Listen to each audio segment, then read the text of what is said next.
Hey, I want to tell you about a new mini course that I have. It's called the 5 Minute Shift.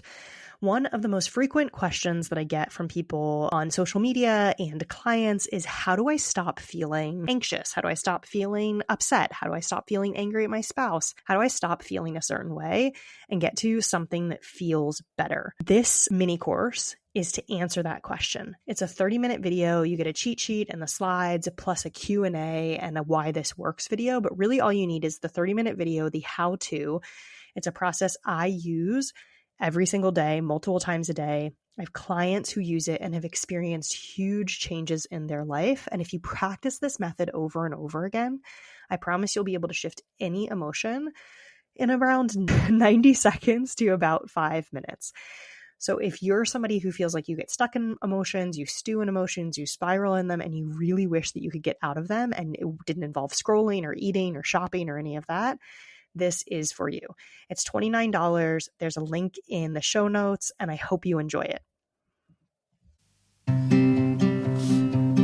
Welcome back to Calmer Conversations, the podcast where you learn how to help your brain become a calmer place to be so that it's easier to feel exactly how you want to feel in your daily life. Whether that's feeling calm and confident, content, or even joyful, or just like you've done enough of the right things at the end of the day, or all of the above. I'm Cecilia Mandrick. I'm a certified life coach, yoga therapist, and founder of the Calm Brain Academy. If you're ready to shift the patterns of self-sabotage, procrastination, daily overwhelm, people-pleasing, and perfectionism, you're in the right place. Not only is it possible to change the conversation between your brain and your body, when you do, you'll change your life in the process. And you're one step closer just by joining me today. Ready? Let's dive in.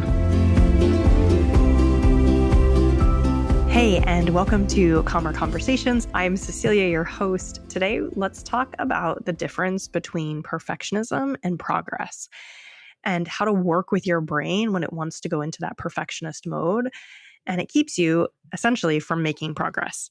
So if this sounds like you, if you're somebody who feels like they fall into perfectionism or when they try new things, perfectionism often comes up, and you'd like to maybe just kind of shift that or change it or show up differently, then stick around. This is, I think a lot of people fall into this. This is kind of like procrastination. Most people do it in some degree and their brain does it in some measure around some things. So even if you don't consider yourself a perfectionist, you might stick around anyway, because I bet you'll take something away from this episode. Okay, let's dive in. So you might have heard the Winston Churchill quote that perfectionism is the enemy of progress. And I think that that's really true. And I think that that's something that we see with our brains over and over again. But why does this happen? And why can perfectionism be such a trap? And how do you work with your brain to move from it? So perfectionism in this case says, if I don't do it perfectly, then it won't matter, or it won't be effective, or I'll ultimately fail. And this has come up several times recently in group coaching and in a course that I'm running that might be over by the time this airs, but that you can still get and you can still participate in. But it is this idea that I have to do it perfectly. And if I don't do it perfectly, then it's not worth doing it, right? If I can't show up to the gym 5 times a week for an hour and a half, then I shouldn't even go. If I can't run 5 miles, then it's not even worth putting on my shoes. If I can't journal every single day, then I'm not going to journal at all. And so cognitively, most of us can understand how this view of perfectionism gets in our way, right? Because we all know that if you go to the gym 4 times instead of 5 times, that's still a lot. If you go to the gym 1 time, not 5 times, that's still something. If you journal 4 days a week, not 7 days a week, or you journal 20 days out of every 30 days, you will still probably get something from it. And yet our brain tries to tell us that that's not the case. And so this is where we get into that disconnect between what we know.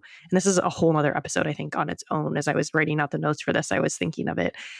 What we know cognitively versus what we're able to put into practice. Because again, most people, if you sat down and you talked with them, and I'm assuming you fall into this category, or listening to this podcast, you sat down and talked to them, they're able to kind of get on board and say, yes, I believe that going for a 10-minute walk 3 days a week is overall more beneficial than going for no walk, even if it means you're not going for a 20-minute walk 5 days a week, right? So they would agree that showing up for those 4 days or 3 days for a less amount of time is actually more beneficial than not doing anything, even if it maybe isn't as quote unquote good as going for the perfect, I don't know, the perfect goal, whatever you have in your brain, right? But the part of us that wants to be a perfectionist and says that it will only work if I do this perfectly, wants to tell us that we have to do the perfect thing. Again, otherwise it won't matter. It's not worth it. We're not going to get the result. We're a failure. This is another really classic way that part of your brain keeps you stuck. So part of your brain doesn't want you to change. And I think the episode right before this one will be the one on the different parts of your brain. So the primitive part of your brain and the more like higher thinking or cognitive part of your brain. And so you might want to actually go give that one a listen too. But this is a way that part of your brain that wants to keep you safe and conserve energy keeps you stuck and keeps you doing exactly what you're doing, right? So it keeps you wherever you are because it believes that change is somehow dangerous, that you need to conserve your energy, that you need to avoid danger in some way. And so avoiding danger means getting into these kind of like new behaviors and habits, right? One way this shows up, or a lot of times if you do consider yourself a perfectionist or you do have perfectionist tendencies, there's this underlying belief too that in order to change, you have to become an entirely new person, or you have to do something so drastically different that these little small changes won't add up to anything. And again, this is your brain telling you something that essentially makes it hard for you to make progress. It makes it hard for you to actually change because this part of your brain is really invested in you staying the same and you being the you that you have always been. And maybe that's somebody who, I know I've been using the exercise example a lot recently, and somebody who doesn't exercise, or somebody who doesn't journal, or somebody who doesn't post on social media, right? And it's actually a very clever mechanism if you think about it, right? So if our brain tells us, okay, we maybe really read some magazine or we get some business advice and it says you're supposed to post on social media every single day and you're supposed to post at the same time and you're supposed to do like 5 other things around it. And so then your brain says, okay, well, the perfect plan is I post every day at the same time, and then I comment on 5 other people's posts. And I don't actually know all the rules, but there are all these rules that people have around things like social media.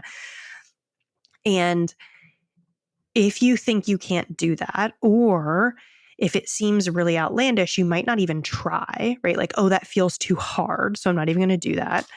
Or you try to do it once for one day or 1 week, or maybe if you happen to have a lot of willpower, then you might be able to do it for a month. And then you slip one day. And your brain immediately will say, it's all over. You might as well just quit. You skipped that one day. It doesn't matter. You haven't made any progress. You should just go back to how you were. This is just proof that you are somebody who can't follow through. And again, it's so, I was about to use the word beautiful.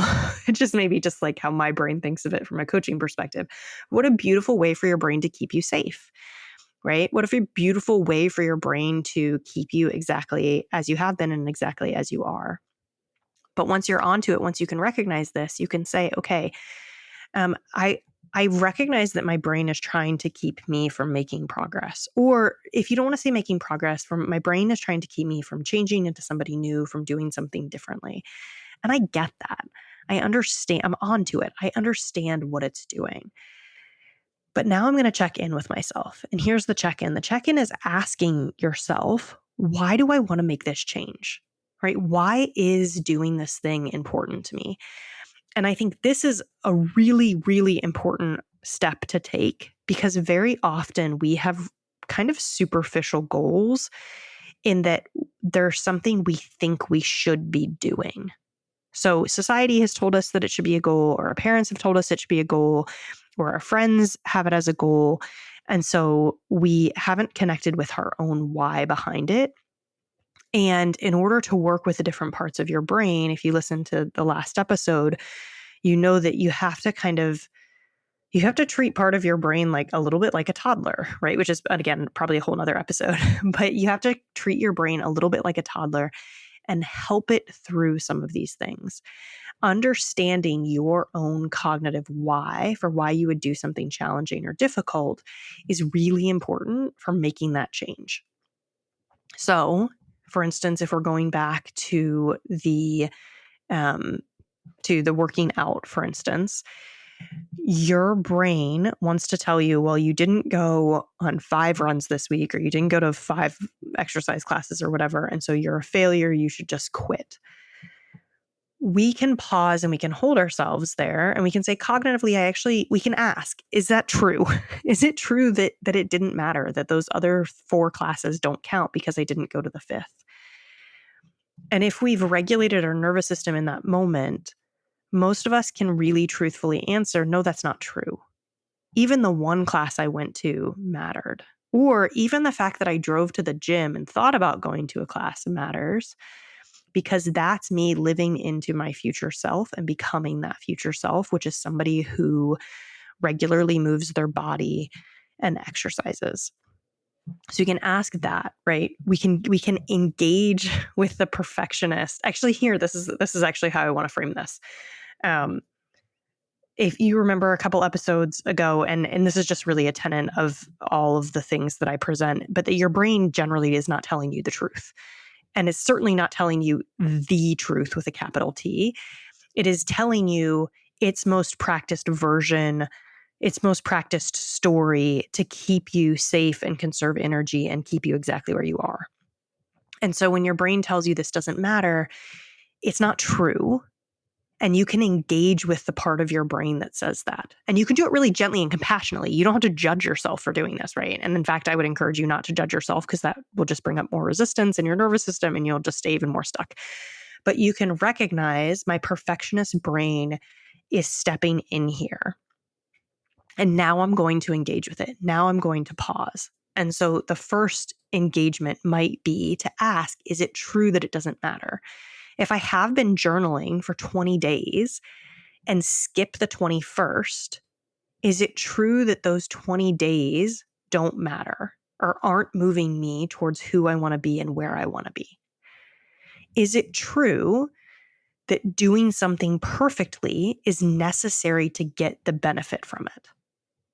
And most of us, again, cognitively can really truthfully say, no, you don't have to do things perfectly to get benefit from it. You can do things really imperfectly, in fact, and still get a lot of benefit from them. I'm laughing because I can just think of all the things that I've done extremely imperfectly and how much I've gotten from them, right? And in fact, if we then connect with our why would I want to do this? Why am I doing this? Why am I journaling? Well, I'm journaling because I want to change the neural pathways in my brain so that I see myself differently. So I'm thinking about the WINS course that I'm currently in the process of teaching live, but that there is a journal that you can get, and there is a course that you can actually go through. And the whole purpose of this course is to help your brain understand, to relate differently to how you show up, which is actually like kind of the underlying theme of this episode, is that getting your brain to see little small changes and little small ways you're showing up as adding up to bigger wins in your life, and noticing how little progress actually makes big progress. And so when you start to connect with your why and say, okay, well, why am I journaling every day? Well, I want to change the neural pathways in my brain. Okay, well, is it actually true that if I did this for 20 days and I skipped the 21st day, maybe even the 22nd day, maybe even the 23rd day, is it true that I didn't get any benefit from those first 20 days? No, because you can actually go and you can see where you did get benefit. And you can ask yourself, what would I have to believe to start again today? If I didn't think I was a failure, if I didn't think that I needed to do this perfectly to get the benefit from it, why would I start again today?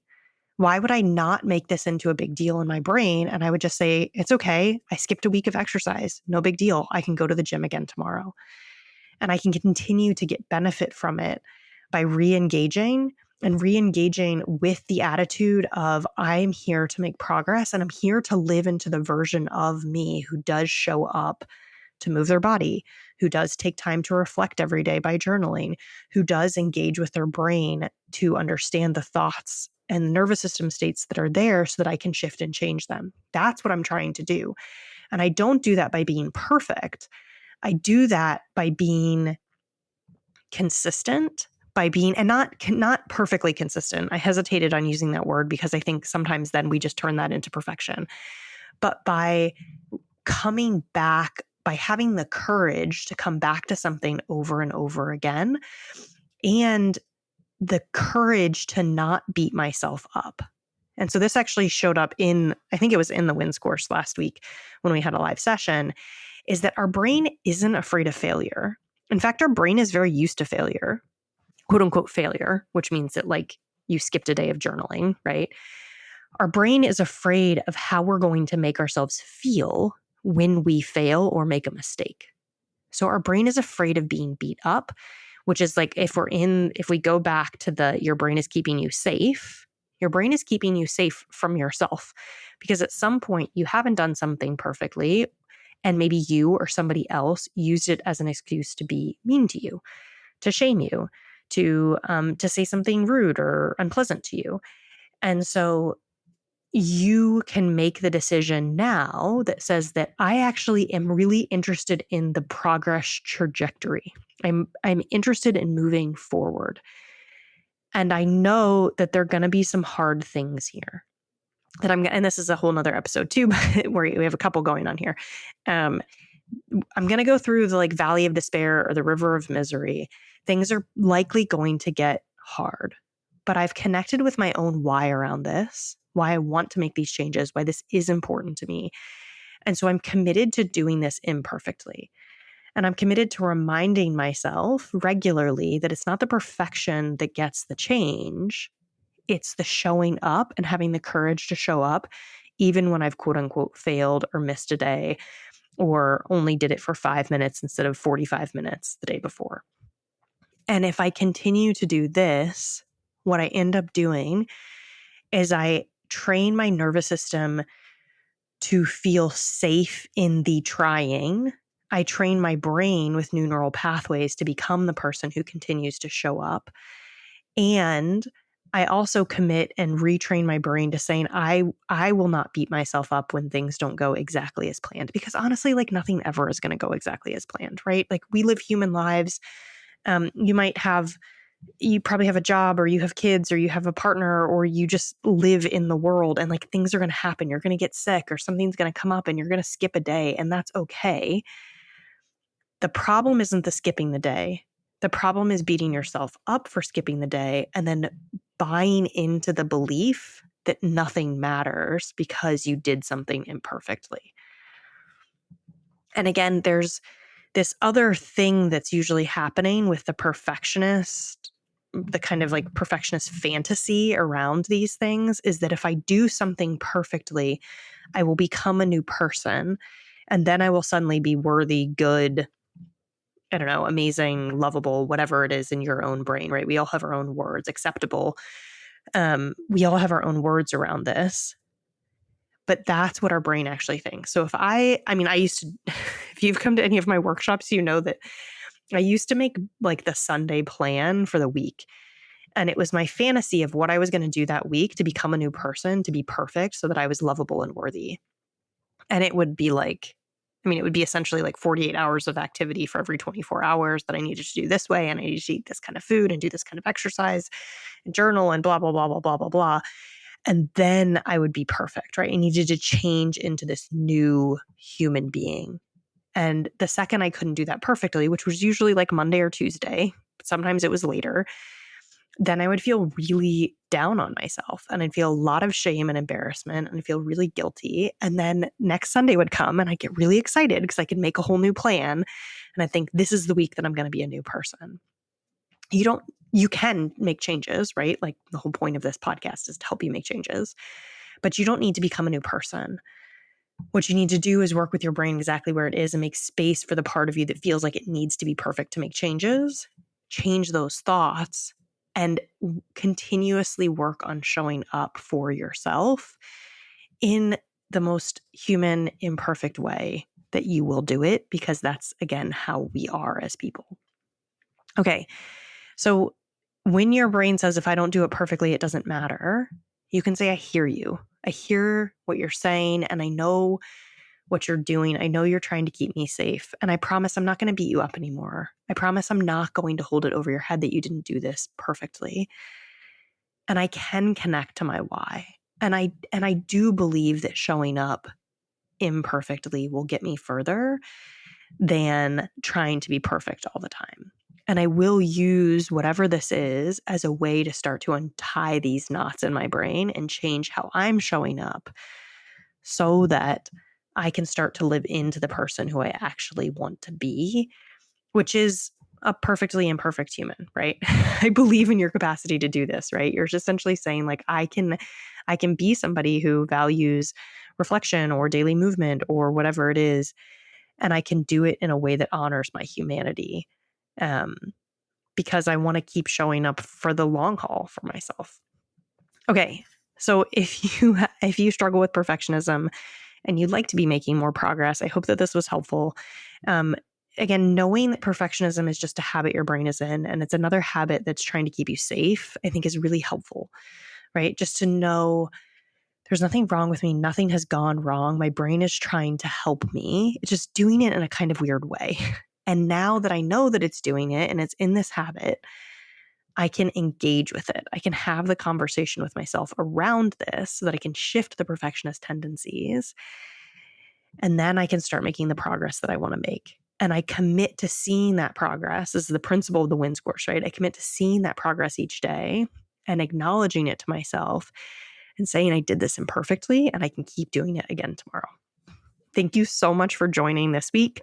As always, if you'd like to really get into this, and actually, if you want a way to work with that perfectionism in the moment, I have this mini course called the 5-Minute Shift, which really helps you name and acknowledge and work with emotions in the moment. It's really powerful with something like perfectionism. So you can grab that. There's a link in my profile. But also come to coaching, join the club, let me see your brain. Let me help you work through this so that you can show up differently for yourself and make the progress that you want to make. All right. I love you all so much. I hope you have a beautiful day, and I will see you next time. Thanks for tuning into this episode of Calmer Conversations. Take what you learned today and use it in your life. Even if it feels a little awkward or clumsy at first, remember these are practices and that real change comes from implementation. Then send me a message over on Instagram or TikTok and let me know what worked or didn't work. If you want to dig deeper into something from today's episode, all of the resources can be found at the link below in the show notes. If you like this episode, there's a great chance that you'll love working with me. Join my monthly coaching community by visiting me on Instagram or my website, www.ceciliabmandrick.com. Don't forget to subscribe to the show wherever you listen to podcasts, and I'll see you back here next Thursday.